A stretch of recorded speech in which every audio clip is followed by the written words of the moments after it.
Agora eu vou explicar sobre a segunda lei aplicada a um sistema aberto, que é o cálculo da variação de entropia para sistemas abertos. Então, quando a gente tem um sistema aberto, a gente tem que a massa ela pode fluir para dentro e fora do sistema. Assim, a entropia do fluxo de escoamento se transfere nas vizinhanças para o sistema. Então, como a gente já foi mencionado pela minha colega anterior, pela segunda lei da termodinâmica, a gente tem que a variação da entropia no universo ela tem que ser maior ou igual a zero. Então, quando a gente tem um processo onde a gente tem uma variação maior do que zero, a gente tem um processo irreversível. Enquanto a gente tem igual a zero, a gente tem um processo reversível. Então, agora, quando a gente tem um sistema aberto, a gente tem que incluir tanto a variação da minha vizinhança, quanto a variação do sistema e como também a geração da entropia, para a gente levar, para a gente saber se o processo vai ser irreversível. Então, analisando essa imagem retirada do Chloreskis, né, a gente vai ter duas entradas, dois fluxos de entrada, né, então a gente tem a nossa primeira entrada aqui, tendo um número de mols específico e a entropia específica para essa entrada. Então, olhando aqui, a gente vai ter a mesma coisa, né? Número de mols, a entropia específica dessa entrada, e a gente tem dois fluxos de saída, que é o fluxo 3 e o fluxo 4, onde a gente vai ter também o número de mols e a entropia específica para essa saída aqui, como aqui também nós temos. Então, a gente vai analisar agora para sistemas abertos, né, como foi falado pela segunda lei da termodinâmica, a gente tem que a variação do universo ela tem que ser diferente de zero.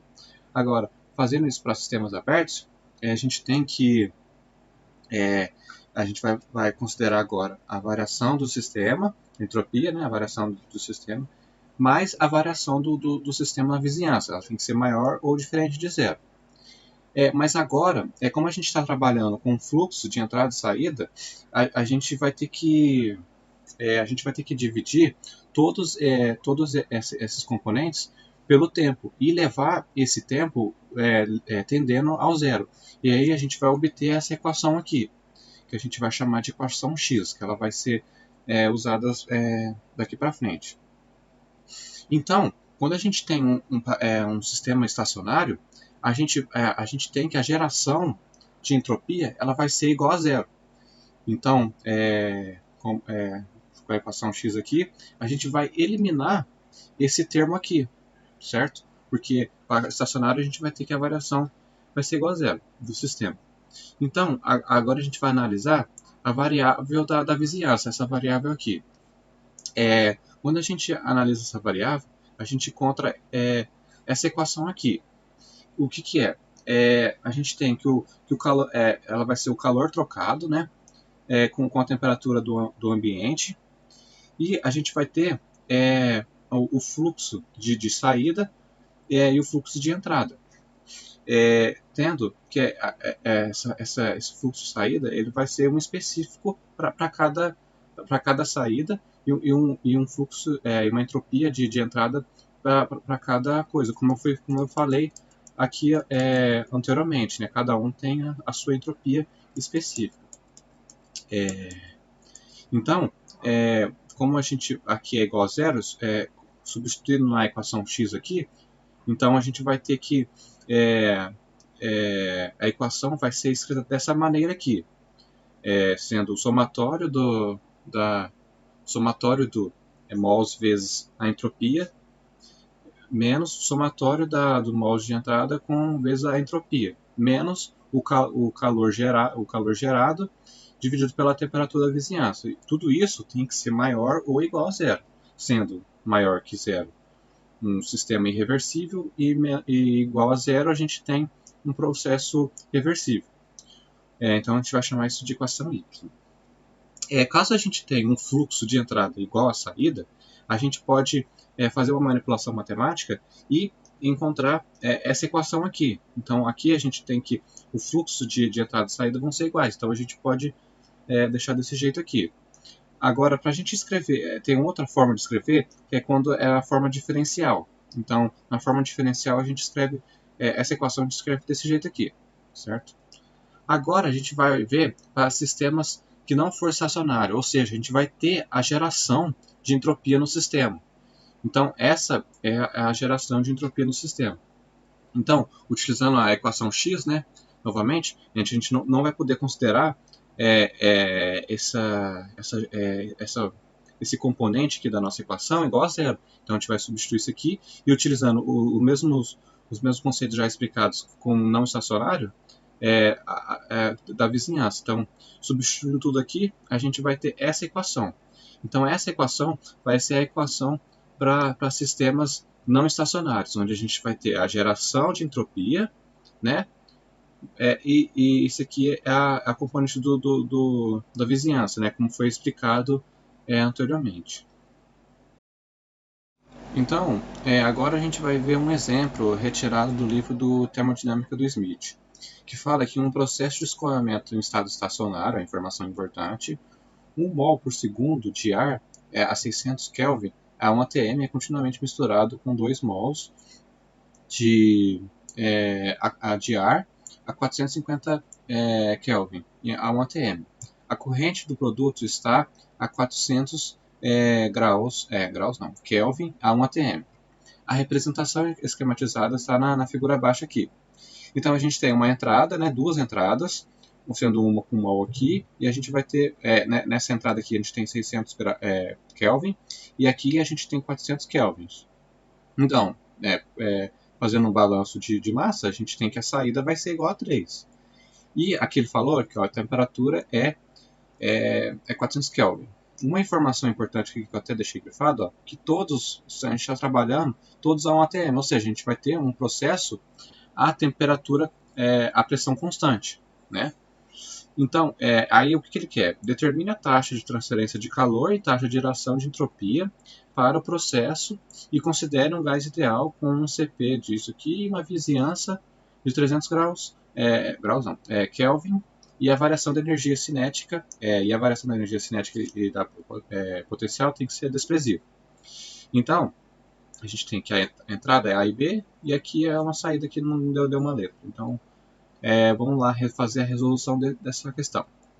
Então, para calcular a transferência de calor, né, a gente vai aplicar a primeira lei da termodinâmica para sistemas abertos, onde a gente vai ter que a variação da entropia, a variação da energia cinética, mais a variação da energia potencial, vezes, o que a gente não vai considerar massa, como a gente deu mol, ele não vai considerar como mol, vai ser igual ao calor mais o trabalho, né?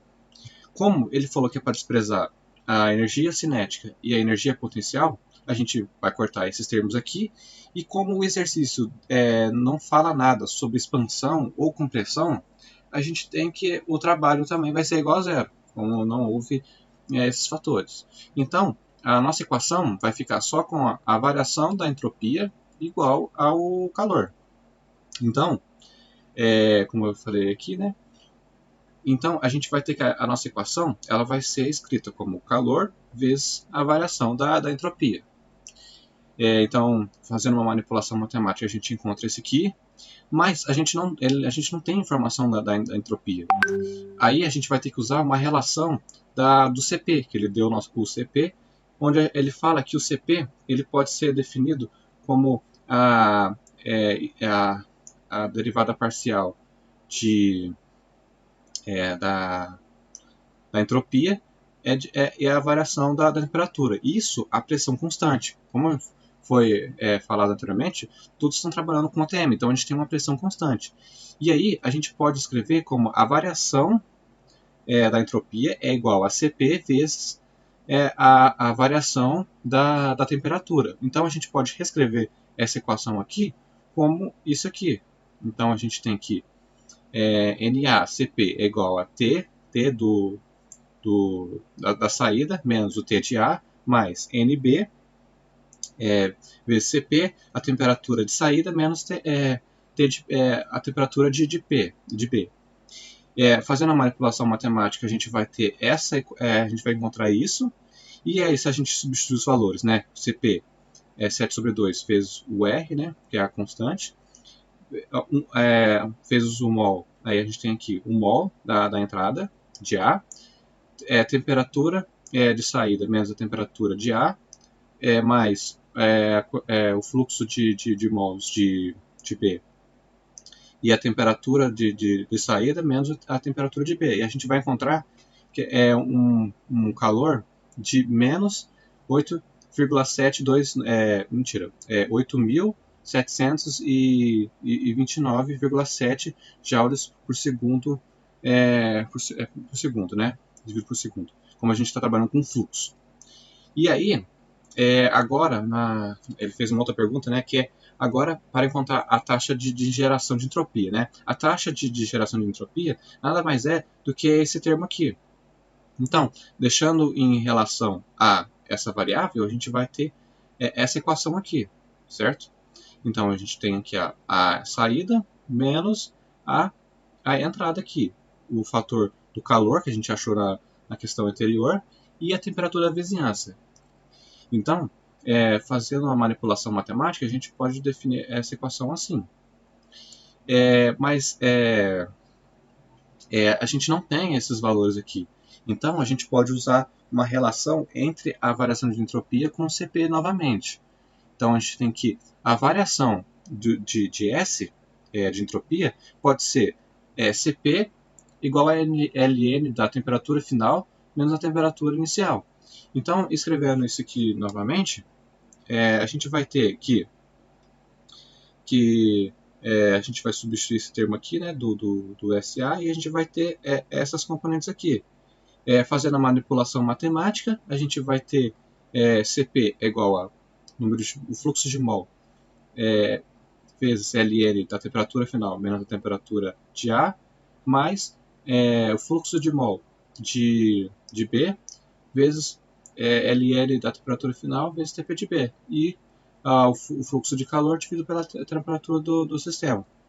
Substituindo todos esses valores, a gente vai ter, então, aqui, ó, o CP, né? A temperatura final, temperatura de A, temperatura final, temperatura de B, e o fluxo que a gente achou, ó, tá vendo que aqui é negativo, né? A gente achou um calor negativo, então é importante ficar esperto com isso aqui, né? Vai ficar positivo aqui, e aí a gente acha um valor de geração de entropia, um fluxo de geração de entropia de 10,446 joule por temperatura por segundo. Então, como a gente tem um valor positivo, a gente tem que é um processo irreversível.